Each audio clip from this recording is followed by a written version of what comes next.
Today on the BiZNation TV video podcast, we have a decorated Indian Air Force veteran with over 22 years of service and experience in the Indian Air Force. And he is still serving the nation even after he took the retirement from the Air Force. Now he's serving as the Honorary Consul of India to Lithuania. And to many among us, he's still serving India, and he's the retired Wing Commander Rajinder Chaudhary ji. He's joined us today on this BiZNation TV video podcast. He has also been honored with the Vishisht Seva Medal, the VSM. A very warm welcome, Rajinder ji. Thank you so much for joining today. Thank you very much. Thank you very much, the- Mr. Udaiveer. Very kind of you. So the topic of Go ahead. discussion today in this video podcast is the future of Indian Air Force and the experience of Rajendra sir, which he will share with us to give us certain life lessons through this video podcast. So to begin with that, sir, I'd like to ask that how would you describe your career in the Indian Air Force? Yes. Well, when one gets a commission in the Indian Air Force, one is still a young lad, and one doesn't know the intricacies and the tricks of the world. Simplicity and the innocence is ingrained in the personality, but the training gives us quite a bit of idea as to what we are going to be facing ahead of it. So I joined in 1961. I got my commission, and the beginning years were very, very enthusiastic, very challenging, because from the days of going on a cycle to scooters at a later part, and then to get into the mode of being in the Indian Air Force aircraft was quite a transition. And I was not from very fancy schools or very fancy background. My father was just a class 2 officer with the Punjab government. I was taught in the government schools, didn't go to any of those elitist schools. But the life started a little shaky, but managed it quite well. And then after 23 years, I took a premature retirement. I can say that life is very interesting. It's as good as you want to. It's a challenging life. You have to forego a lot of your worries and things like that. And in all, one comes back victorious. If your aim is high and straight, I think nothing goes wrong. All right. So, as you rightly described your initial career and how your experience, will just know through you how your experience has been and what has been the life lessons which you'd like to impart to the younger generation. So, I'd like to ask you that what does it feel like to fight in the war along with a team? And according to you, through your vast experience of more than 2 decades, what is comradeship? Yes. The very essence of which gives a morale to everybody is, firstly, you are doing something for the nation. Nation comes first. Your life and your family and everything is else. At that moment, you're not thinking of, if you're married here and you have children, you're not thinking of any of those worries. You're focused on the mission which is given to you when you are taking part in an operation. Wars, luckily, you see, we had only 2 wars, I will say luckily, because today the world is aflame all over. But it was not pleasant to fight a war with a neighbor, because it says that you can change everything else, but you can't change your neighbors. Right. And one expects to live with good neighbors, with good relations. But unfortunately, we were never the aggressors. India never attacked anybody in history. We were attacked. And in both 61, 62, 65, we were attacked first. Well, Indian Air Force didn't have much role to play in 1962. I now look as a hindsight,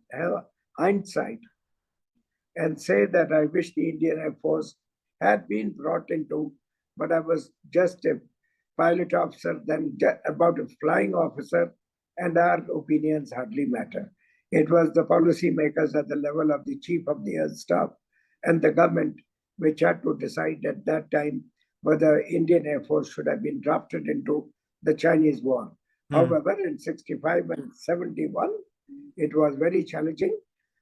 At that point of time, I will say that I did not, in 65, I did not really get involved in major operations because I was at a staff appointment in Shillong at the Eastern Air Command, which was controlling the entire air operations from Shillong headquarters. And our job was to be vigilant, to do day from morning to night duties. And we basically were advisors for the commanders on the field to carry out the missions according to the threats and perceptions and all that. Right. But in 1971, I was posted in a squadron, was assigned basically to paradrop the paratroopers, because the idea was that if more and more paratroopers were dropped, they will cause massive casualties by an element of surprise. Right. And the mission that we were supposed to do, it was overnight mission. Sir, one thing I'd like to, sorry, I'm interrupting. And one thing I'd like to intervene and ask here specifically about the war situation is that, as you're rightly mentioning in the conversation, that the Indian-Pakistan war of 1965 and the 71, there was a war with a neighbor which we never started, right? So yeah. what were your feelings and how you handled the pressure of war, and what was that one lesson through this entire war situation which you would like to impart on to everyone as a life lesson? What would be that one lesson that you would like to impart on to everyone through those tough situations, and you would like that everyone should abide through that lesson?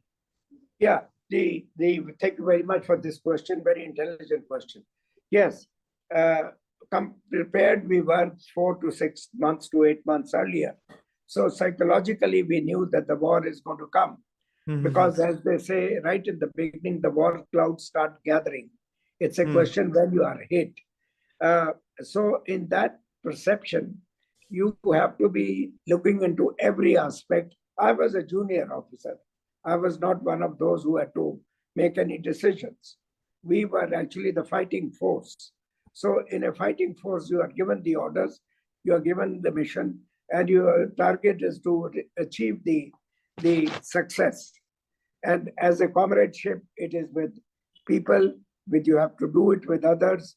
And the greatest advantage of a war is it teaches us how to be tough, how to give up your fears, and you work with your colleagues, because like brothers, and there were no women that time, but now the women have come, like sisters, because if you think of the grudges at that point of time, that you are in a fight with somebody, no, none of those. You are acting as one force, united with a mission to defend your country, and if attacked, to inflict double, triple the punishment to the aggressor. And right. Indian Air Force came out very successfully. As you know, we would have achieved full success had the political developments not taken place in 1965 and 1971, that the Air Force was asked, or the armed forces were asked, that much and no more. And so therefore, those problems are still carrying on. And I wish that a fight to the finish had taken place, because we were superior and we were very strong, and our morale was very high. Look at 96,000 prisoners just giving up, including a lieutenant general in Bangladesh. Never heard of in any operation anywhere that such a... So in armed forces, and Indian Air Force did proud to this country. Right. So as you mentioned rightly about the warlike situations and how it was perfectly handled by our esteemed Indian Air Force. So to add on to this, I'll just bring on our younger generation in between. the Yes, future of the Indian Air Force, as I rightly mentioned in our topic before as we started the podcast. yes, So yes. there can be no better example than you to motivate or help us understand that how can we motivate the young generation to join the Indian Air Force, and what all have been your missions while being in service, and how can they serve as the motivation for the young generation to join the same. Yes.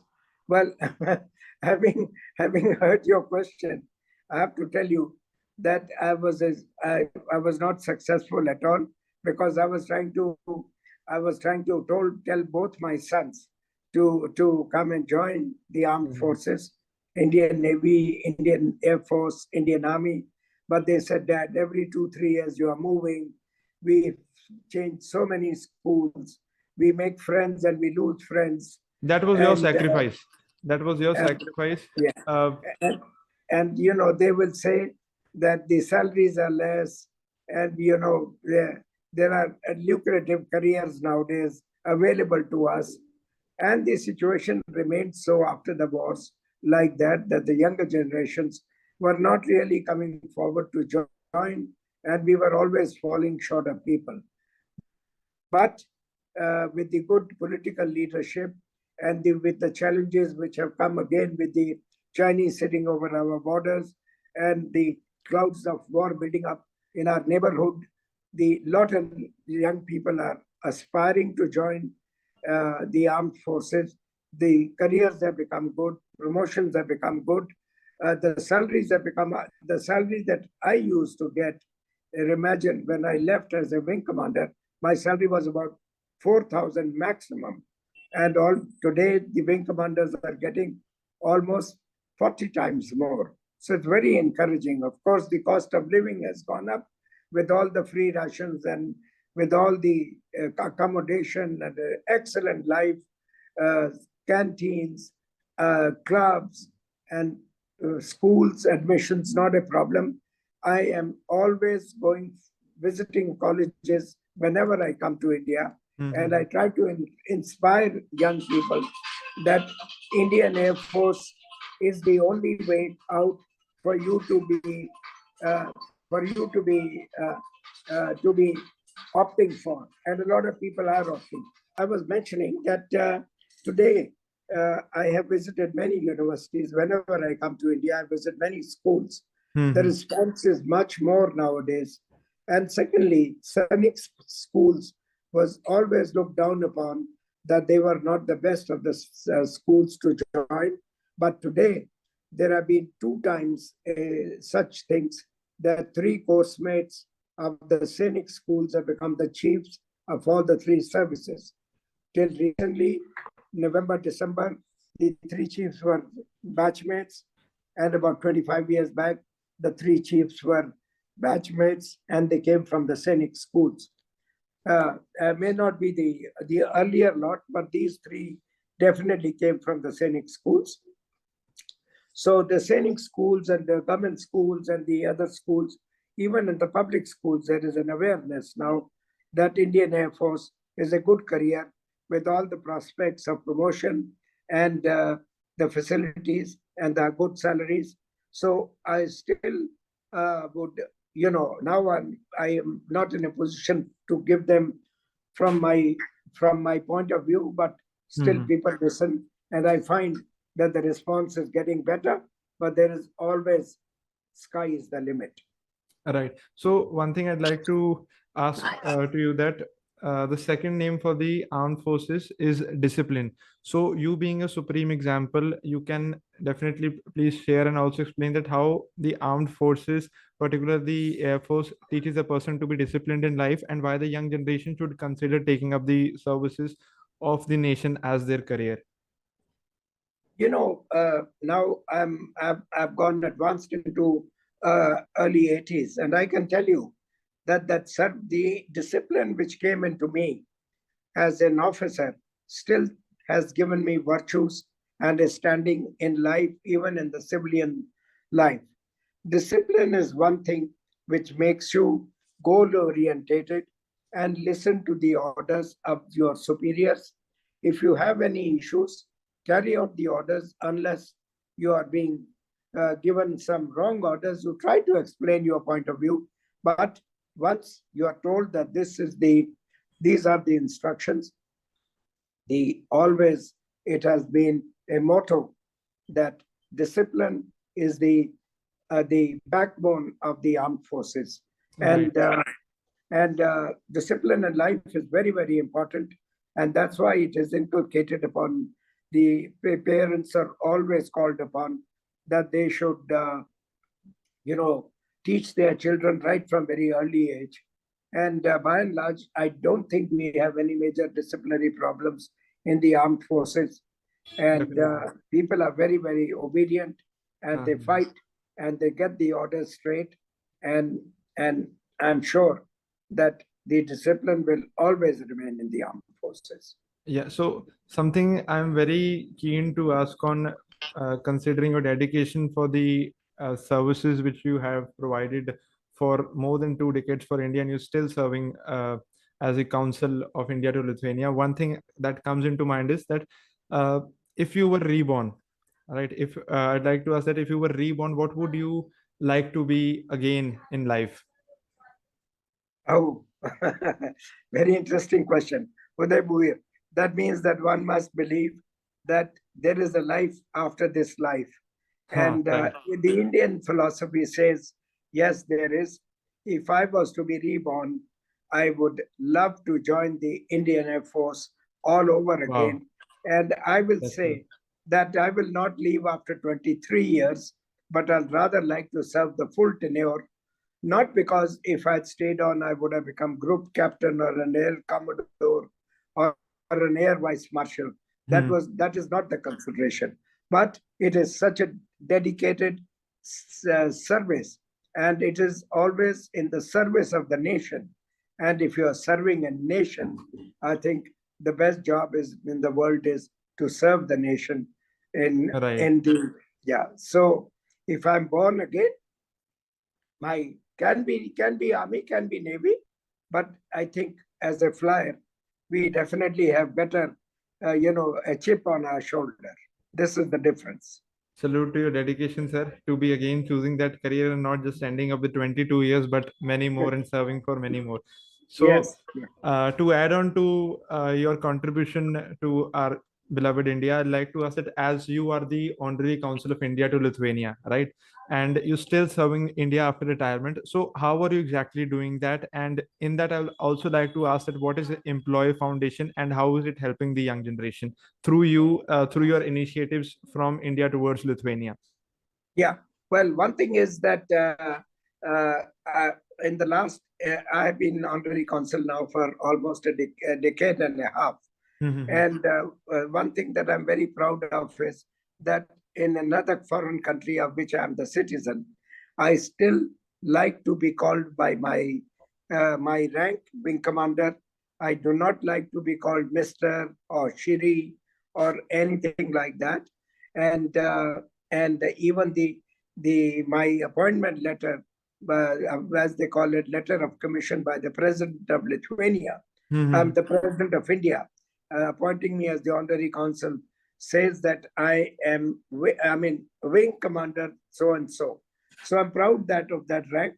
Now, I have tried to, uh, a lot of Indian students to come and study in the universities in Europe, and there we used to have about 8 or 10 years back, people started applying for the universities in Lithuania, and now almost about 1,000 to 1,500 students are coming every year, and they have now employment opportunities that within 2 or 3 months of their initial arrival, they get a work permit to start working, and they can work 80 hours a month, and with minimum wage of about €6 per hour, they're earning handsome money, and they are not able to bother their parents to send any money.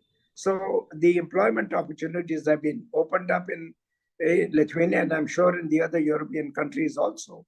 And through Right. your medium, I wish to inform people that the universities in Lithuania are very, very old established universities with absolute tremendous reputation. And I'm happy to say that the Indians who have been coming there and through the universities, they're getting very, very good jobs. And it's a pleasure to be telling you that we have almost 1,000+ students here in Right. Lithuania. Also, I try to bring the culture of India to the lands of Lithuania, and therefore the name of India is, quite well known over there because of these my activities, and I want to say that that is why the president of Lithuania was was kind enough to honor me with a very high distinguished award in the field of culture, improving economic relations and diplomatic relations. Though I'm not a diplomat, but I sort of get involved in those kind of activities. So India's name has been brought very, very high in Lithuania. I also want to say that I encourage young Indian entrepreneurs, especially in the field of health and health, well-being of health. And I recently met a company of young people over here who are trying to provide, support to the disabled children and for the care of the mothers, the ladies, who have suffered traumas. And I have such one young lady, Arushi Bharti, and I'll be very happy to present her over here. If you will give 5 or 10 minutes to her to Sure. explain. And I'm trying to, and I've found a response in Lithuania for her. And I have the pleasure to invite Arushi Bharti. And if you will agree, I will ask her to take the floor from me, and then I come back to you. So may I Yes, introduce to you Mr. Udaiveer, Arushi is over right here. Yeah, sure. So Yeah. just give a small introduction here. We have Miss Arushi Bharti with us, who's joined us, who will just give a small introduction of what she's doing through Employee Foundation. Hi, Arushi. Thank you for joining. Hi, Udaiveer. How are you? Very good. Thank you so much for joining. I hope you are fine as well. Yes, I'm comfortable. It's for our Employer Foundation. We majorly work for mental health and wellness awareness. Okay. We started working in 2016. As after COVID, you have seen there are a lot of changes happening, and a lot of people are coming up with the mental issues. People were not open about it before this. So it's expanding now. We are getting a lot more people being more open about the issues, talking about it. This is how we are working with Delhi government, and we are initiating few programs with Delhi government, which is yet to utilize and come with them. All right. So what I'll do is I'll just display a small catalog of yours which you've shared with me, so that people can have a better knowledge of what you are doing with the guidance of Rajinder Chaudhary sir, so that we can also familiarize people with your initiatives through this platform. Right. Anything you'd like to add on to give a small brief to the audience, so that if we can contribute to this cause, we'll be grateful in that. Definitely. We are going to channelize it with Mr. guidance of Mr. Rajinder Chaudhary, sir. Wing Commander Rajinder Chaudhary, sir. I'd like to mention that. Wing Commander Rajinder Chaudhary, sir. It's been quite a pleasure to work with him under his guidance. Definitely. And what we are mainly into, it's mental health and wellness awareness. As you are aware, a lot of people have depression coming up. There are child traumas which has come after COVID. And people are dealing with anxiety issues, ADHDs, STSTs. So we are majorly working on that scenario, how to cope up with the issues, how to make them aware. First, we need to be aware about the fact that what are we feeling? Is it all right? Is it getting out of our hand? Sometimes we feel anxiety, but that anxiety is growing inside you day by day, and you feel it's normal, it's normal, it's normal. And one day, boop, it's a disease. So it's a core structure which certainly, it's a seed which is planted into a disease. And Right. stress is the major symptom for any disease. You might say it, diabetes, anything. So this is how we are planning that first people should understand their what are they feeling? It's a disorder or it's just the feeling which is happening. So Okay. that's how we want to aware at first, as a first step. Okay. Thank you so much for your time, and thank you so much for giving a brief. I'll definitely get in touch with you again so that we can take this conversation ahead offline as well, so that we can work on it for a better cause. Thank you very much. Thank you for having me. Please. Yeah. So Udaiveer, this is one sector that I'm trying to now put my attention to it. I have 3 other projects at this point of time, but I would wait to give the details about them. One is going very successfully Right. in Lithuania, and the other 2 are still in the pipeline. Okay. And through your medium, I'd like to call upon the young entrepreneurs, especially the field of the IT and the artificial intelligence is tremendously improved in Lithuania. They're at a very, very high level, and the medicine is at a very high level. So these are the activities in which young entrepreneurs should devote their attention. It was a pleasure having you, sir. I'd like to mention again, Wing Commander Rajinder Chaudhary, sir. It was a pleasure having you. I always gain knowledge from you through every conversation I have. I become a better person, and I learn every time I have a word with you. So before we conclude, any remarks you'd like to add on before we conclude this video podcast? First thing I'd like to say from my end is I am looking forward to another conversation like this. It can be another topic. It can be another 2 topics you're currently working on, which you're saying will be successful, which you're not sharing right now, but I know they will be, considering your dedication and discipline for the same. So anything you'd like to add on before we conclude the podcast today? Mr. Udaiveer Singh Bindra, I know that you are a very successful lawyer, and you have been trying to gather young entrepreneurs every 2-3 months. And you Right. and your family, especially your father, who is himself a former retired, a former pilot, you are as a family are all working towards building better India by bringing the young people forward, young entrepreneurs forward. And I had the pleasure to attend those 2 of your events. And I'm sorry I missed the last one, but I look forward to it. And through you, I wish to say that entrepreneurs like you, who can, you can not only go to the courts and fight cases, but you can also, through your medium, your magazines, through your podcasts, through your own TV channels, what a great job you are doing. Keep Thank it you, up. sir. And Thank you I'm so sure much, sir. that you will, and I hope that you will give Arushi a chance again to present. Definitely a we will, sir. separate Definitely program. we will. It is a Yeah. platform for that only, to encourage ideas, to encourage entrepreneurs. And thank you for your time. Thank you for your presence, and Jai Hind, sir. Jai Hind. Jai Hind. Jai Hind. Thank you Bye. so much, sir. God bless.